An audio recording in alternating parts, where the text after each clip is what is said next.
ఆడబిడ్డ నిధి అని మీరు చెప్పినటువంటి 18 ఏళ్ళు నిండిన ప్రతి మహిళకి నెలకి 1500 అని చెప్పారు మీరు.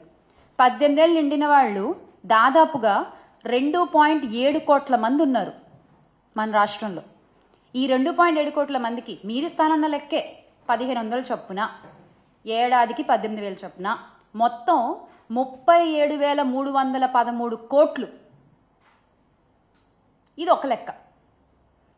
తల్లికి వందనం దగ్గరికి వస్తే మొత్తం 83 లక్షలు, అంటే నెంబర్ ఆఫ్ స్కూల్కి వెళ్ళేటువంటి పిల్లలు 83 లక్షల మంది ఉన్నారు. అలాగే ఒక స్టూడెంట్కి 15,000 అన్నారు, మీరే అన్నారు, నేనేమనట్ల, 15,000 అని మీరే అన్నారు. ఆ లెక్కన మొత్తం 12,450 కోట్లు. ఇక మీరు ఇస్తానన్న దీపం పథకం, బాబాయ్ అసలు దీని గురించి అయితే ఖచ్చితంగా మాట్లాడుకోవాలి మనం. ఈ దీపం పథకం కింద అసలు మొత్తం ఎల్పిజి గ్యాస్ కనెక్షన్ ఉన్న వాళ్ళు మన రాష్ట్రంలో 1,54,47,061 మంది. ఓకే, మీరు ఇస్తానన్నది 3 సిలిండర్లు ఏడాదికి. ఒక సిలిండర్కి ఎంత అన్నారు? 1000 రూపాయలు అన్నారు, అవునా? ఆ లెక్కన సంవత్సరానికి 3,000 అయింది. అప్పుడు ఇంతమందికి 1,54,47,061 మందికి ఎంత అవుతోందండి సంవత్సరానికి? ఈ దీపం పథకం కింద 4,115 కోట్లు కావాలి. 4,115 కోట్లు. కానీ మీరు ప్రవేశపెట్టింది 800 చిల్లర. అంటే మీరు ఒక్కొక్కటే ఇద్దామనుకున్నారా? ఎగ్గొట్టేస్తామని తెలిసే మీరు ఇలాంటి హామీలు ఇస్తూ ఉంటారా? ఏం అడగరులే, ఏం పట్టించుకోరులే అని చెప్పి. అలాగే బస్సు ప్రయాణాల గురించి కూడా చెప్పుకోవాలి మనం ఇక్కడ. ఉచిత బస్సు మా మహిళలందరికీ, ఆహా ఎంత సంబరపడ్డారో ఆ రోజున. ఉచిత బస్సు మహిళలందరికీ చక్కగా ఫ్రీగా ఎక్కేసి అటు ఇటు మనకి ఎటు కావాలంటే వెళ్ళొచ్చు అనుకున్నారు. కానీ అది కాస్త దసరా అన్నారు, అదైపోయింది. తర్వాత దీపావళి అన్నారు, అదైపోయింది. ఆ తర్వాత నూతన సంవత్సరానికి అన్నారు, అదైపోయింది. సంక్రాంతి కూడా వచ్చేస్తోంది. ఇప్పుడేమో మీరు ఏప్రిల్ నుంచి అంటున్నారు మళ్ళీ. ఎందుకు అంటే ఒక ఉచిత బస్సు హామీని అమలు చేయడంలో ఇన్ని వాయిదాలు ఎందుకు? మా మహిళలకు ఇచ్చిన మాటని ఇన్నిసార్లు ఎందుకు పక్కకు జరుపుకుంటూ వస్తున్నారు?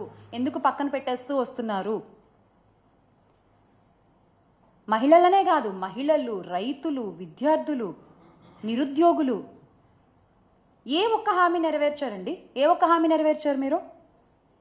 నారా లోకేష్ గారు తీసుకుంటే టైం రాసి పెట్టుకోండి, డేట్ రాసి పెట్టుకోండి.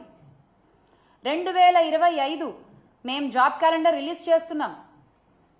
లోకేష్ గారు టైం రాసి పెట్టుకున్నాము, డేట్ రాసి పెట్టుకున్నాము. ఎక్కడ సార్?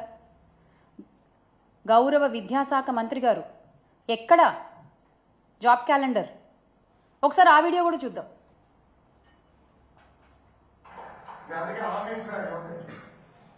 తెలుగుదేశం పార్టీ అధికారంలోకి వచ్చిన మొదటి సంవత్సరం అంటే 2025 జనవరి నాడు జాబ్ క్యాలెండర్ మేము ప్రకటిస్తాం. ఎన్ని ఉద్యోగాలు, ఎప్పుడు ఎగ్జామ్లు అవుతాయి, ఎప్పుడు ఇంటర్వ్యూలు అవుతాయి, ఎప్పుడు ఆఫర్ లెటర్ వస్తాయి, చాలా స్పష్టంగా జనవరి 1, 2025 మేము ఇస్తాం. సో ప్రభుత్వ ఉద్యోగాలు ప్రతి సంవత్సరం జాబ్ క్యాలెండర్ మేము ప్రకటిస్తాం. ఎన్ని ఉద్యోగాలు ఉంటాయి, ఎప్పుడు ఎగ్జామ్లు అవుతాయి, ఎప్పుడు రిక్రూట్మెంట్ లెటర్ వస్తుంది, ఇవన్నీ పక్కన పెడితే అసలు ఎప్పుడు ఈ హామీ వస్తుంది అని ఎదురు చూస్తున్నారు నిరుద్యోగులందరూ, రాష్ట్రంలో ఉన్న యువత అందరూ. యువగళం అంటూ నిరుద్యోగ భృతి 3,000 అంటూ మీరు చేసిన ప్రచారం ఎంతమంది యువతలో ఆశలు రేకెత్తిచ్చిందండి? ఈ రోజున ఆశలన్నీ నీరుగారిపోతున్నాయి. అలాగే మహిళా సంక్షేమం గురించి మీరు చెప్పినటువంటి మాటలు అసలు 1 కాదు 2 కాదు, నిజంగా అంటే ఇన్ని మాటలు చెప్పొచ్చా? ఇంతలా నమ్మించొచ్చా? ఇంతలా షుగర్ కోటింగ్ వర్డ్స్ అంటారు, అలా చెప్పారు మీరు. అసలు నిజంగా ఏం చెప్పారండి? స్వయం సహాయక సంఘాలకు వడ్డీ లేని రుణాలు 3 లక్షల నుండి 10 లక్షల వరకు పెంచుతాము అని చెప్పారు, అది లేదు. ప్రత్యేక పథకం P4 మోడల్ మహిళలను ఆర్థికంగా బలోపేతం చేయడానికి చర్యలు, అది లేదు. అంగన్వాడీ కార్యకర్తలు లేదు. వాలంటీర్లకి న్యాయం చేస్తామన్నారు, అది లేదు. పండగ కానుకలు అన్నారు, పెళ్లి కానుకలు అన్నారు. పండగలు లేవు, పెళ్లిళ్ళు లేవు, ఒకటే పండగ ఒకటే పెళ్లి. ఇచ్చిన హామీలు ఎగ్గొట్టేయడం, అంతే కదా? ప్రజలేమో రోజు రోజుకి అన్యాయం అయిపోతూ ఉన్నారు. మహిళలకు ఇచ్చిన మాటలు గాల్లో కలిసిపోతూ ఉన్నాయి. మీ హామీలకి రెక్కలొచ్చి ఎగిరిపోతూ ఉన్నాయి. మీరు మాత్రం సంపద సృష్టి అని మాట్లాడుతూ ఉండండి. ఇన్నాళ్ళు సంపద సృష్టి అంటే రాష్ట్రానికి ఏమో అనుకుని పొరబడ్డాం మేము. కాదు, సంపద సృష్టి అంటే మీకు అన్న విషయం మాకు మొన్న తెలిసింది. Congratulations on being the richest CM గౌరవ ముఖ్యమంత్రి చంద్రబాబు నాయుడు గారు.